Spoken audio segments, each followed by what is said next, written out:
기도하고 하나님의 말씀을 받겠습니다. 하나님 감사합니다.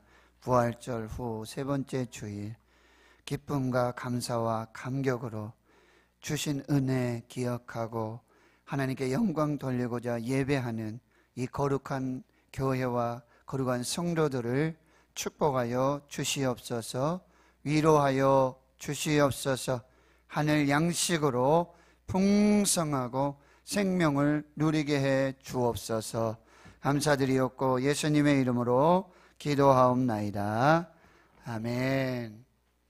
와서 조반을 먹으라. 조반 전에 계신 분 혹시 계시는지 모르겠습니다. 예. 우리 신이가 오늘 교회 아침 예배를 드리는데 아침을 안 먹고 나오더니 예배 드리고 오면서 엄마 배고파서 혼났어요. 공강공부 하는 시간에 꼬르륵 소리가 나서 혼났어요. 그러던데 여러분, 영혼의 오늘 목마름, 또 굶주림, 배고픔이 오늘 하늘의 양식, 생명의 양식으로 배부르고 또 풍성한 은혜가 있기를 주의 이름으로 축원합니다. 아멘. 요한복음의 기록의 목적과 결론은 20장 30절과 31절에 나타나 있습니다. 오직 이것을 기록함은 예수께서 하나님의 아들 그리스도이심을 믿게 하려 함이요 너희로 믿고 그 이름을 힘입어서 생명을 얻게 하려 함이니라. 그래서 사도 요한은 수없이 많은 사건과 기적과 표적, 이적 속에서 선별하여 요한복음을 기록했습니다. 요한복음의 표적, 세메이온, 이것은 사인 플러스 미닝의 의미가 있습니다.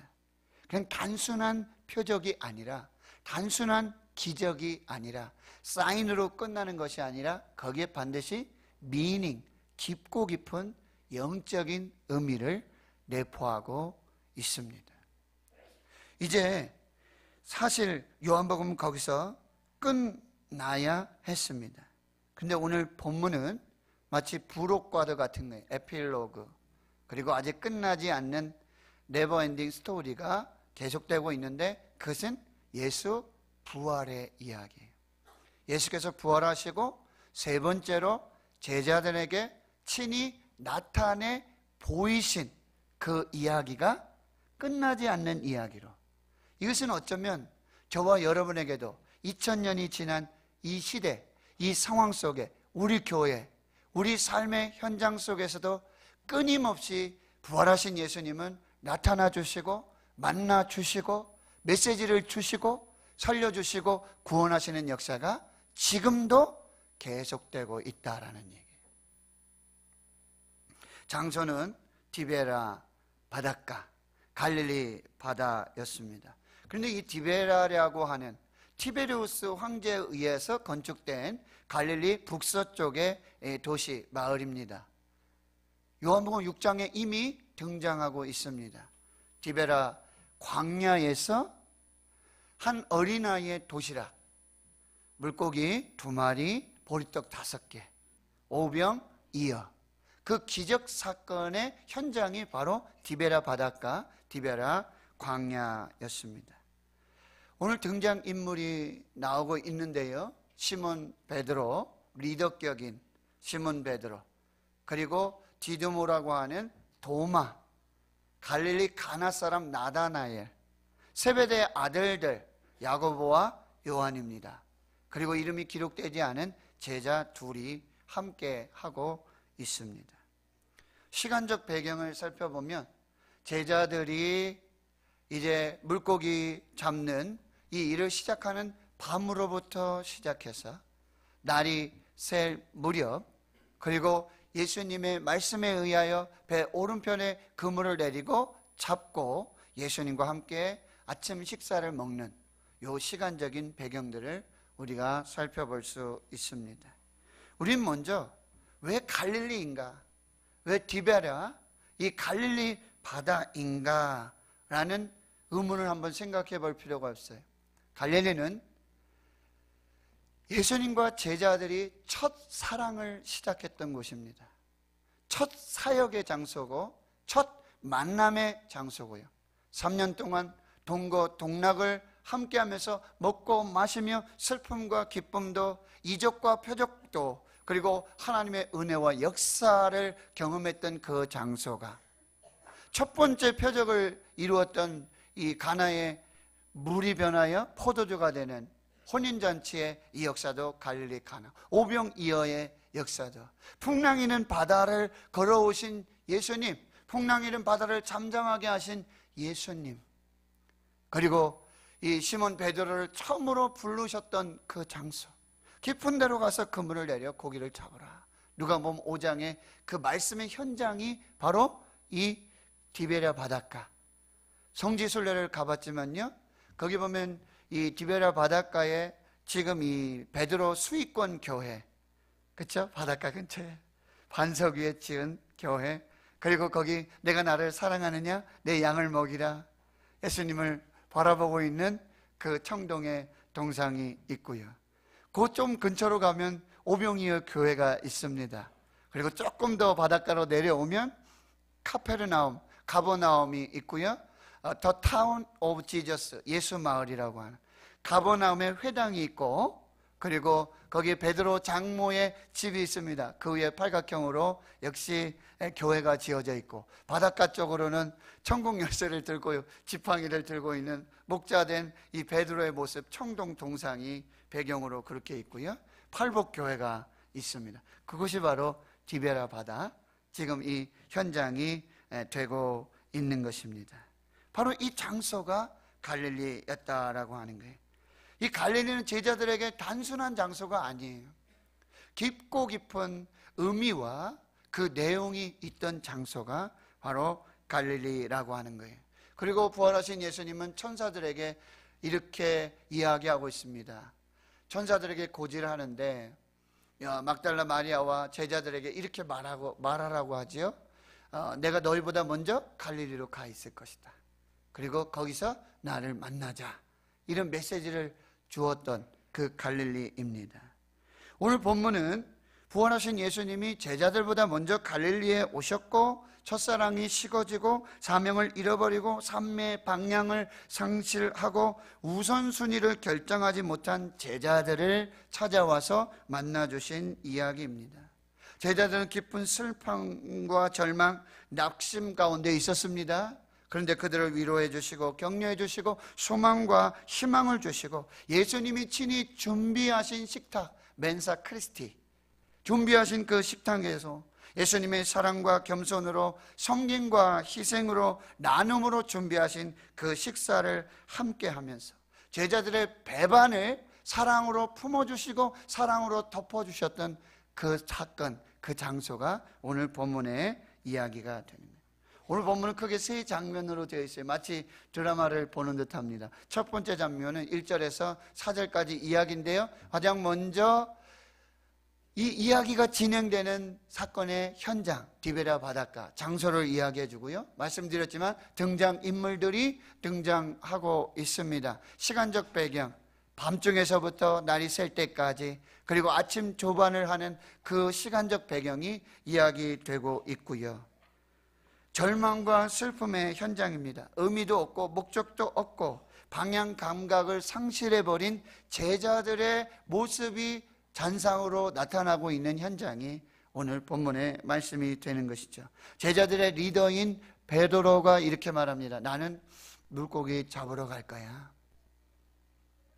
나는 물고기 잡으러 갈래. 이 얘기는 무슨 얘기입니까? 예수님을 따라다니면서 예수 십자가와 부활을 경험했지만, 목격했지만 예수님이 계시지 않는데 삶의 의미도 없고 목적도 없고 방향도 잃어버리고 우선순위를 잃어버린, 그저 그냥 물고기 잡으러 갈래. 내가 배운 기술이 이건데 뭐, 여태까지 내가 살아왔던 방식이 이거였는데 난 물고기 잡으러 갈래. 함께 있던 제자들이 우리도 함께 가겠다. 함께 배에 오릅니다. 그런데 3절에 이렇게 결론을 짓고 있죠. 그날 밤에 아무것도 잡지 못하였다니. 그날 밤에 아무것도 잡지 못하였다니. 또한 날이 새어갈 때에 예수께서 바닷가에 서 계셨지만 제자들이 예수이신 줄을 알지 못하였더라. 첫사랑이 식어지고 사명을 잃어버리고 삶의 방향을 상실하고 우선순위를 결정하지 못한 제자들의 영적인 방황과 영적인 빈곤과 영적 어두움의 상태를 보여주고 있는 것입니다. 제자들은 예루살렘에서 이미 예수 그리스도의 십자가와 부활을 경험했어요. 그러나 불과 며칠 만에 순식간에 다시 제자리로 돌아가고 있다는 거예요. 다시 업으로 돌아가고 있어요. 다시 옛사람으로, 옛 습관으로, 옛날의 삶으로 돌아가 있는 제자들의 모습을 볼 수가 있습니다. 이것이 무슨 의미예요? 이것이 우리의 영적 현실이라는 사실이에요. 예수 없는 인간은, 예수 없는 삶은 연약하고 넘어지고 쓰러지고 실패하고 방황할 수밖에 없다라는 사실이에요. 지도자의 역할이 중요합니다. 제자들 중에 리더, 지도자인 이 시몬 베드로가 옛날의 삶으로, 옛 습관으로, 옛 사람으로 돌아가자마자 제자들도 순식간에 그렇게 휩쓸리게 되는 것이죠. 한 사람 리더의 말과 행동, 영향력이 중요하다라는 얘기예요. 예수 십자가와 부활은 복음의 핵심입니다. 그럼에도 불구하고 이 십자가와 부활만으로는 세상을 이길 능력이 없다는 거예요. 세상을 이길 힘이 없다라는 거예요. 어디에서 능력이 오는 것입니까?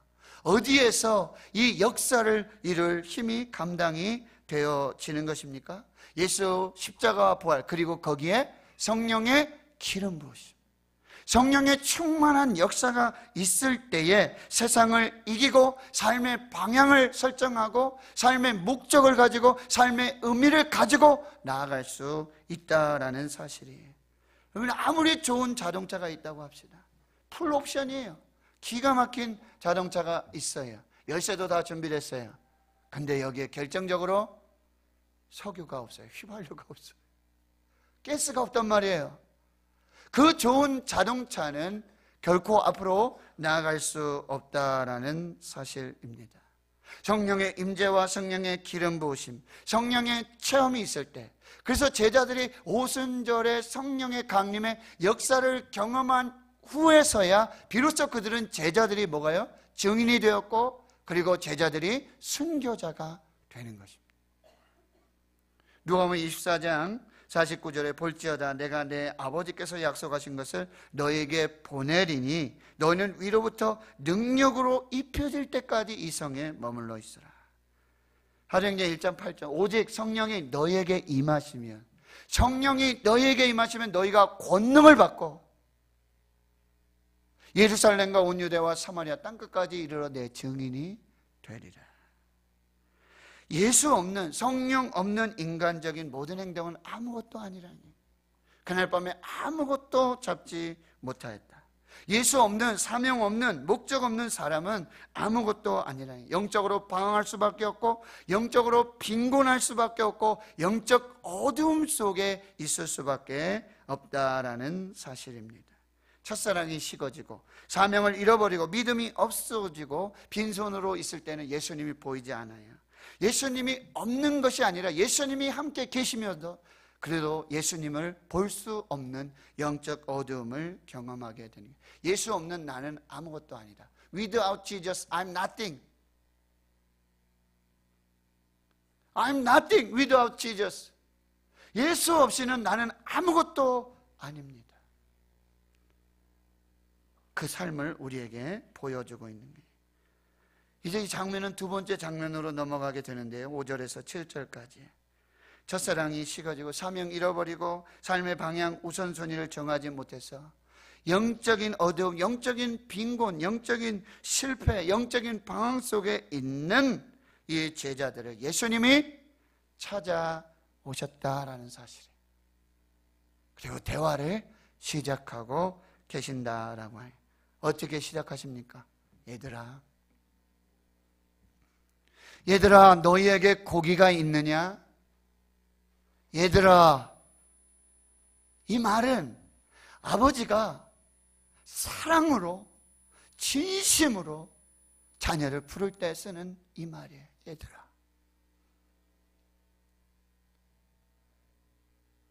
여러분의 자녀를 언제 한번 그렇게 불러보셨는가요?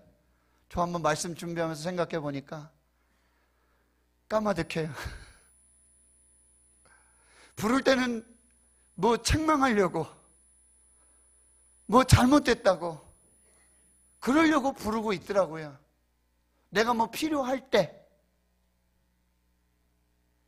그럴 때 아이들을 부르고 있지, 정말 아무 다른 목적 없이 내가 널 사랑한다, 겸아, 신아, 아들아, 딸아, 이렇게 불러본 적이 있냐 말이에요.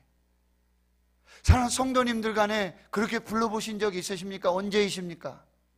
주의 종을 그렇게 불러보고, 사랑하는 성도들을 그렇게 불러보고, 사랑하는 자녀들을 그렇게 불러본 적이 언제이시냐 말이에요. 그 음성이 그립지 않으십니까? 아버지가, 어머니가 나를 부르실 때 재하나, 재하나. 근데 그 음성을 이제 들을 수가 없단 말이죠. 듣고 싶어도. 예수님이 오늘 제자들을 그렇게 부르고 계시는 거예요. 너 왜 날 떠나갔니? 너 나를 그렇게 믿지 못하겠니? 너 그거밖에 안 되겠니? 내가 그렇게 가르쳤니? 그래서 내가 십자가에 죽었니? 그래서 이렇게 부활했니? 도대체 뭐 하는 사람이야? 뭐 하는 거야? 라고 따지지 않았어요. 묻지 않으세요. 얘들아, 너에게 고기가 있느냐? 고기, 프로스파기온, 먹을 것이 있느냐? 쟤 먹을 것 좀 있니? 이 얘기는 뭐냐면, 그래, 아무것도 없지, 그런 얘기예요. 너희가 수고했지만, 해봤지만, 그래, 뭘 좀 얻을 수 있더냐? 여러분, 부활하신 예수 그리스도의 제자들은 예수 그리스도를 상징하는 표현으로 물고기 그림을 그렸죠. 익투스, 예수 그리스도 나의 주, 앞 단어만 떼어서 예수 그리스도 나의 주, 익투스. 이 말은요, 너에게 예수가 있느냐? 가장 귀한 예수가 있느냐? 너희가 붙들어야 할, 너희가 잡아야 될, 너희가 힘써서 놓치지 않아야 될 너에게 예수가 있느냐? 질문하시는 거예요.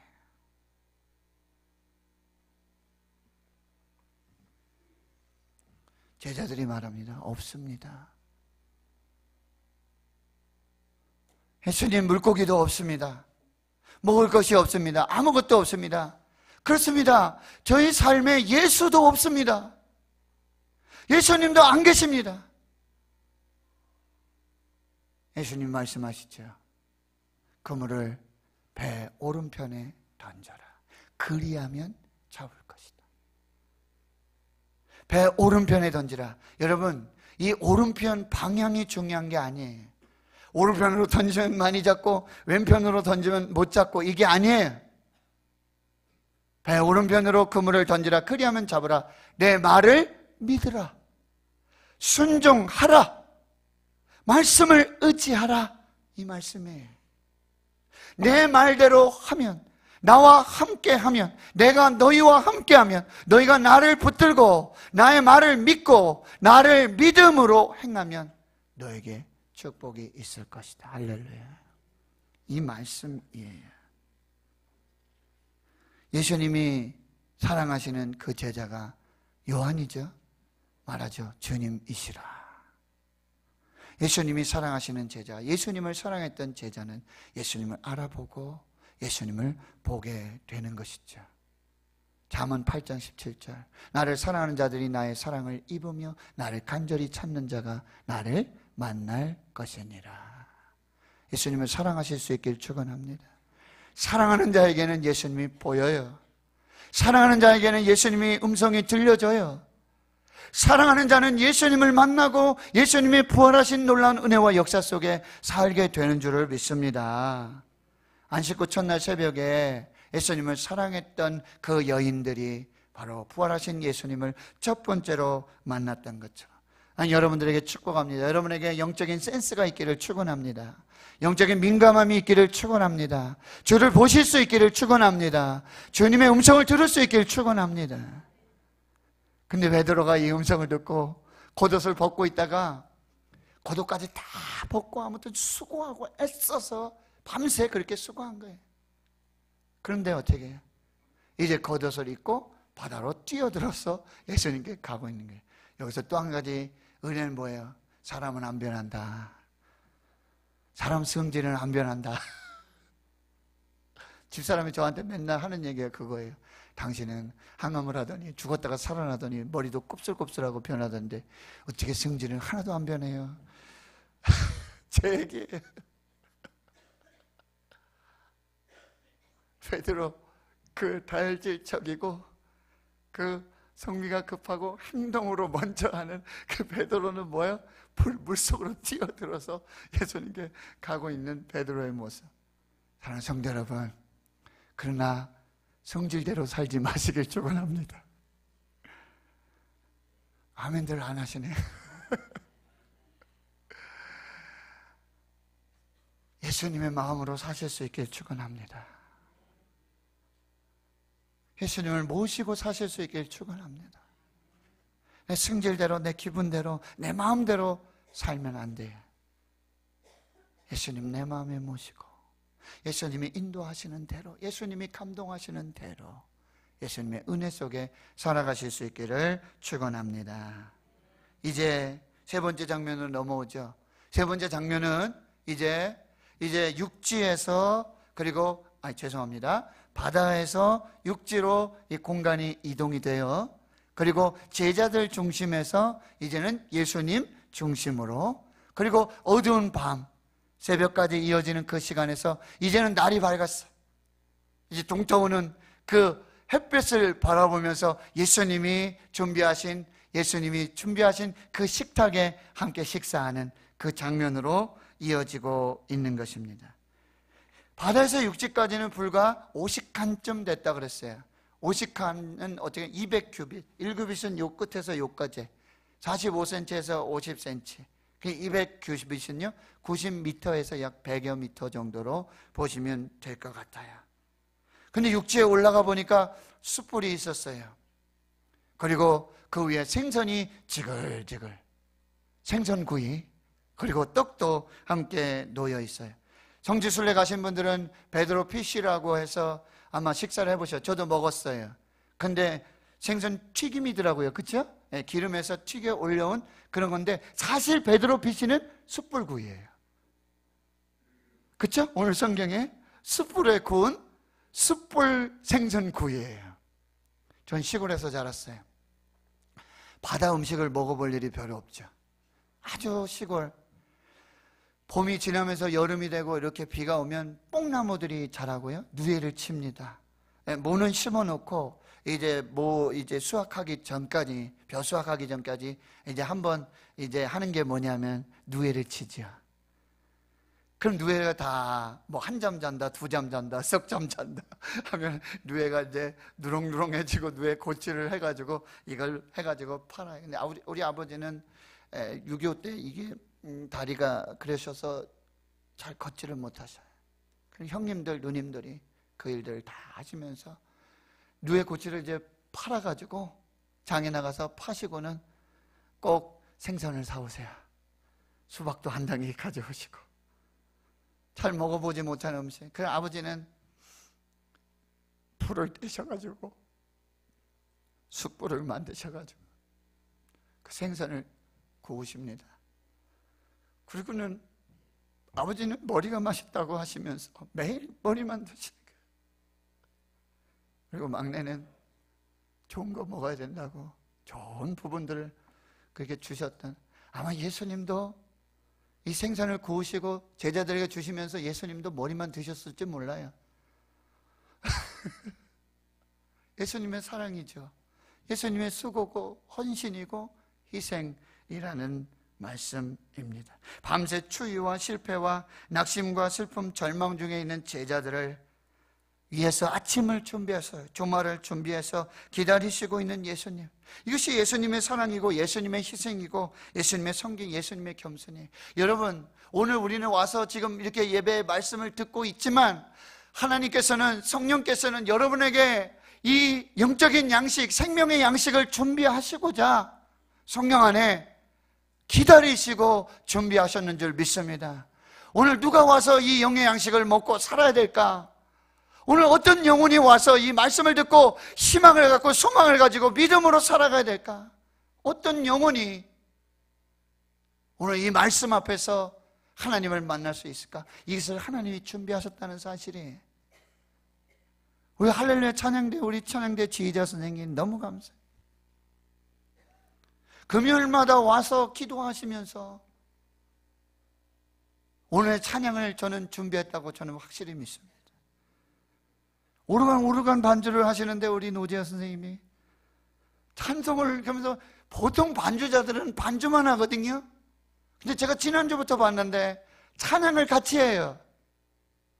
찬양을 같이 하면서 연주를 하고 있다라는 사실이, 그것은 뭐야? 기도죠.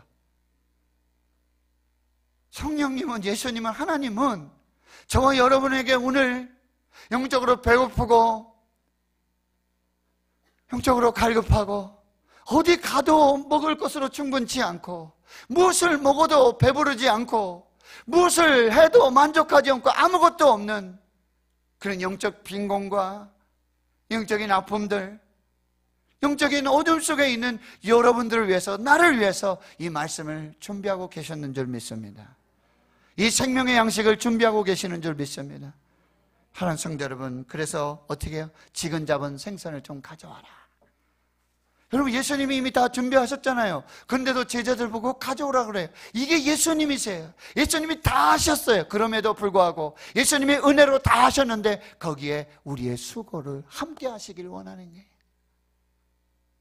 찬양을 준비하는 수고, 말씀을 준비하는 수고, 기도를 준비하는 수고, 주방에서 봉사하는 수고, 그리고 새가족고 바나바 사역자들의 수고, 중보 기도자들의 수고, 안내위원, 예배원, 봉헌위원들의 수고, 그 수고와 함께 천국잔치를 누리자고 말씀하고 계시는 거예요. 이것이 예수님의 은혜예요. 내가 이렇게 준비했다. 그런데 이제 내가 준비한 것도 가지고 와라. 함께 식탁을 차리자. 그리고 함께 아침을 먹자. 그렇게 제자들을 축복해 주시고 준비해 주시는 거예요. 여러분, 그때 베드로가 어떻게 해요? 이제 나가서 고기를 가져오라 그러니까 고기도 다 팽개치고 예수님 앞에 가 있었단 말이죠. 근데 고기 좀 가져와라 그러니까 그때 베드로가 가서 뭐예요? 그물을 끌어올려가지고 고기를 세어보니까 뭐예요? 153마리가 있다라는 게, 참 고기들이 얼마나 감사해. 한 놈도 도망가지 않고 그 그물 속에서 한 마리요, 두 마리요, 세 마리요. 베드로가 세보니까 153마리예요. 이것이 은혜예요. 내가 받은 은혜를 세어봐라. 너 혼자 있고 네가 노력하고 네가 수고했을 때 아무것도 없었다. 그런데 내 말을 의지하고 나를 믿음으로 순종함으로 말씀에 의지하여 그물을 내릴 때 내가 함께하면 그 빈 그물이 153마리 만선의 축복이 되는 줄을 믿습니다. 한번 세어보세요. 하나님이 내게 주신 은혜를 세어보세요. 찬송가 받은 복을 세어보아라. 세어보세요.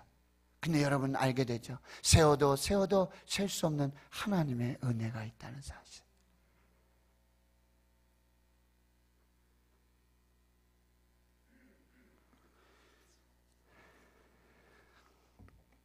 와서 조반을 먹어라. 유대인들의 식사 습관, 같이 밥 먹는 습관은 뭐예요? 내가 너의 친구다라는 얘기예요. 우리는 이제 화평하다, 우리는 친구다, 우리는 하나 되었다라는 의미로 식사를 초대해요. 그리고 또 식사 대접할 때 두 번째 의미는 뭐예요? 하나님이 내게 주신 은혜와 축복을 함께 나누겠다. 예수님 오늘 우리 축복하시고 우리 주님의 식탁으로 초대하십니다. 계시록 3장 20절. 올지어다 내가 문 밖에 서서 기다리노니 문 밖에 서서 두드리노니 누구든지 내 음성을 듣고 문을 열면 내가 그에게로 들어가 나는 그와 더불어 먹고 그는 나와 더불어 먹으리라. 할렐루야. 오늘 예수님과 함께 조반을 드시고 영의 생명의 양식을 드시고 여러분의 영적인 침체와 무기력함, 약함, 슬픔, 절망 이것이 변하여 기쁨이 되고 감사가 되고 영적인 힘과 영적인 능력으로 153마리의 축복으로 인도하시는 그 하나님의 은혜와 역사를 보고 누리실 수 있기를 주의 이름으로 축원합니다. 기도하겠습니다. 하나님, 오늘 하늘 양식으로 생명의 양식으로 먹고 배부르고 살고 승리하게 해 주시옵소서. 감사드리옵고 예수님의 이름으로 기도하옵나이다. 아멘.